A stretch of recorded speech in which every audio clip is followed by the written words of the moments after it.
السلام عليكم ورحمة الله وبركاته. كسر هذا كنالكنا عبد الفتاح ميديا وأنا جوا مجيء عبد الفتاح إن وضع برنامج عصب حكى موبايل كاستعمال لو ماسنجر لو إيمو إن أدو إن بلاي ستور كأد كسودكستو لكن تاسمع عن واحد كسمين كرتا أديكون بلاي ستور كأدين وحقد عن استعمالين عمل هذا كذي كرتا لو سيدي ودي كرتا ومركا intaan muuqaalka si gudagin waxaan ka codsanayaa hadda ku cusubtahay inaad subscribe noo sarto muuqaalkana like sarto share gareyso aad baa u mahadsan tahay barnaamijka aan wado wuxuu yahay inaad mobilkaaga ku isticmaal karto labo messenger labo facebook labo whatsapp ayaad ku isticmaal kartaa halkaaga mobil waxaadna ku kala samaysan kartaa labo lambar messenger kaaga ku samaysan ayaa mid kale ka dhaliisin kartaa wuxuu ku noqonayaa labo messenger sidoo u samayn kartaa marka muuqaalkan si dhamayso si aad u fahanto dib mobilkaaga ayaa soo qabsanaysaa marka aniga waxaan ku tusayaa tusaaleer ayaan ku tusayaa messengerka ayaan soo qabanayaa si aan idin tuso sida labo messenger aan u sameyn karo waa kan hada messengerkan ayaan soo qabtay messengerka inta ma u yeelaa kadib waa ka soo dhaqaajinayaa waxaan tagayaa xagga settingka ayaan aadayaa settingka ayaa mobilkaaga aad tagaysaa kadib hoos u soo bixaysaa hoos uga meeshaan advanced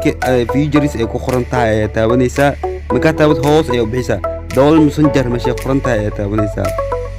waa taabanaysaa kadib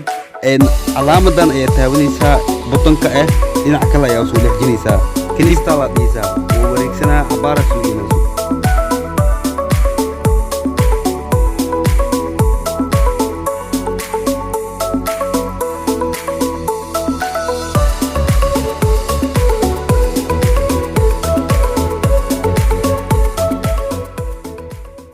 wuu inoo degay messengerka kale balaanka ayaan aadaynaa waa soo fiirinaynaa marka waa tegaynaa waxaa ujeedan inaan labo messenger aa sameeyey marka labada messenger midka facebook waa kuu xiran iyo midkan kale maku samaysno haddaa facebook kale aad soo degsato saas lay samaynaysaa facebook kale waa soo degsan kartaa laba waa ka dhigan kartaa lambar kale ku samaysan kartaa waad isticmaali kartaa messengerkan kale aad soo dejiyaa kusii kor xiri kartaa messengerkan kale aduu ku samaysan yahay messengerkan kale waa midka aan ka dhaliisiiyey waan filayaa inaad ka wada hesheen muuqaalkan aad wax badan ka faa'iideen haddaad ku cusub tahay inaad subscribe noo saarto haddaad muuqaalkan aad ka heshay inaad like noo saarto aad baa u mahadsan tahay u baahan tahay inaad casharadan oo kale inaan soo badino xagga commentiga inoogu reeb codsigaaga waan tixgelin doonaa sidaa iyo nabadgelyo wassalaamu calaykum waraxmatullaahi wabarakaatu